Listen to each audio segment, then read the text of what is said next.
అంబరీషుడు దుర్వాసుని పూజించుట. ద్వాదశి పారాయణం. ఆద్య మహాముని అగస్త్యుల వారితో ఈ విధంగా చెప్పాను. సుదర్శన చక్రం అంబరీషునికి అభయమిచ్చి ఉమేరుకు రక్షించి భక్త కోటికి దర్శనమిచ్చి అంతర్ధానమైనవని చెప్పి తిరిగి ఇట్లు నడు ఆరంభించారు. ఆ తర్వాత అంబరీషుడు దుర్వాసుని పాదంపై పడి దండ ప్రణామాలు ఆచరించి పాదములు కడిగి ఆ కడిగిన నీళ్లను తన శిరస్సుపై చల్లుకొని, ఓ మునిశ్రేష్టమా, నేను సంసార మార్గం మందు యొక్క సామాన్య గృహస్థుడను. నా శక్తి కొలది నేను శ్రీమన్నారాయణ సేవిస్తూ ద్వాదశి వ్రతం చేసుకొనుచు ప్రజలకు ఎట్టి కీడు రాకుండా ధర్మవర్తనుడై రాజ్యం ఏడుచున్నాను. నా వలన మీకు సంభవించిన కష్టంలో నన్ను మన్నింపుడు. మీ ఎడల నాకు అమితమైన అనురాగం ఉండటి చేతనే తమకు ఆతిథ్యం ఇవ్వాలని ఆహ్వానించింది. కాన నా అతిథిని స్వీకరించి నన్నును నా వంశమును పావనం చేసి కృతార్థం చేయుడు. మీరు దయార్థ హృదయులు. ప్రథమ కోపంతో నన్ను శపించను మరలా నా గృహంలోకి విసిచేసిరి. నేను ధన్యుడినైతిని. మీ రాక వలన శ్రీ మహావిష్ణు యొక్క సుదర్శనం చూసి భాగ్యం నాకు కలిగినది. అందరికి నేను నీ ఉపకారము మరువలేకున్నాను. మహానుభావ, నా మనస్సు అంతా మిమ్మల్ని స్తుతిస్తూ వలెను నా నాట పలక రాకున్నది. నా కండ్ల వెంట వచ్చు ఆనంద భస్ములతో తమ పాదములు కడుగుచున్నాను. తమకు ఎంత సేవ చేసినా ఇంకా నువ్వు రుణపడి ఉందరు. కానా ఓ పుణ్యపురుష, నాకు మరలా నరజన్మ రాకుండా ఉండేటట్లు సదా మీ విశ్రేష్ఠుల ఎందు శ్రీమన్నారాయణ ఎందు మనస్సు కలవాడే ఉంటున్నట్లు నన్ను ఆస్వర్గించాలని ప్రార్థించి సహపంక్తి భోజనం నాకు దయచేయమని ఆహ్వానించాను. ఈ విధంగా తన బాధలపై పడి ప్రార్థిస్తున్న అంబరీషును ఆశీర్వదించి, రాజా, ఎవరు ఎదుటివారి బాధ నివారణ గావిస్తూ ప్రాణములు కాపాడుదురో, ఎవరు శత్రువులైన శక్తి కొలది ఉపకారం చేయుదురో అట్టివాడు తండ్రితో సమానమని ధర్మశాస్త్రం తెలియజేస్తున్నది. నీవు నాకు ఇష్టడువు, తండ్రితో సమానమైన వాడు. నేను నీకు నమస్కరించుతో నీకంటే చిన్నవాడవటం వల్ల నీకు ఆయుక్షీణం కలుగును. అందుచేత నీకు నమస్కరించుట లేదు.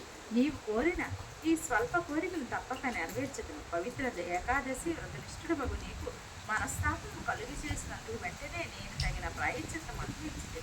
నాకు సంబంధించిన విపత్తును తొలగించుకు నీవే దిక్కైతివి. నీతో భోజనం చేయటం నా భాగ్యం కాదా మరొక అని దుర్వాస మహాముని పైకి అంబరీషుడు మంచి పరమాత్మతో సంతృప్తిగా విచారించి అతని భక్తికి ప్రశంసించి అంబరీషుని దీవించి సెలవు పొంది తన ఆశ్రమానికి వెళ్ళింది.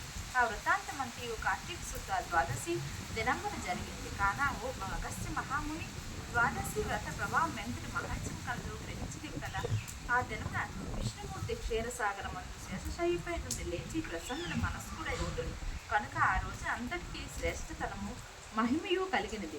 ఆ దినం చేసిన పుణ్యము ఇతర దినములతో పంచదానములు చేసిన ఫలం పొందురు. ఏ మనుషుడు కార్తీక శుద్ధ ఏకాదశి రోజున శుష్కోపవాసం కలిగి పగలల్లా హరినామ స్మరణ చేసి ఆ రాత్రంతి ఉపహారము చదువుతూ పురాణం చదువుతూ లేక వింటూ జాగరణ చేసి ఆ మరునాడు అనగా ద్వాదశి నాడు తమ శక్తి కొలది శ్రీమన్నారాయణ ప్రీతి కొరకు దానమిచ్చి బ్రాహ్మణులతో కూడిన భోజనం చేయను అట్టి సర్వ పాపములు ఆ వ్రత ప్రభావం వలన పటాపంచలైపోవు. ద్వాదశి రోజున దినమున శ్రీమన్నారాయణ ప్రీతికరమైన దినం కనుక ఆనాడు ద్వాదశి ఆ గడియలు దాటిపోతేనే పూజించవలదు.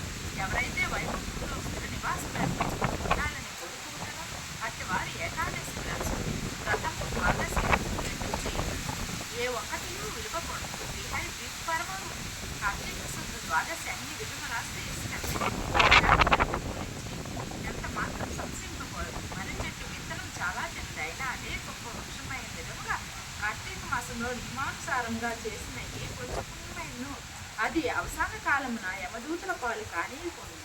అందుకే ఈ కార్తీక మాస వ్రతం చేసి దేవతలకే కాక సమస్త మానవులు తరించింది.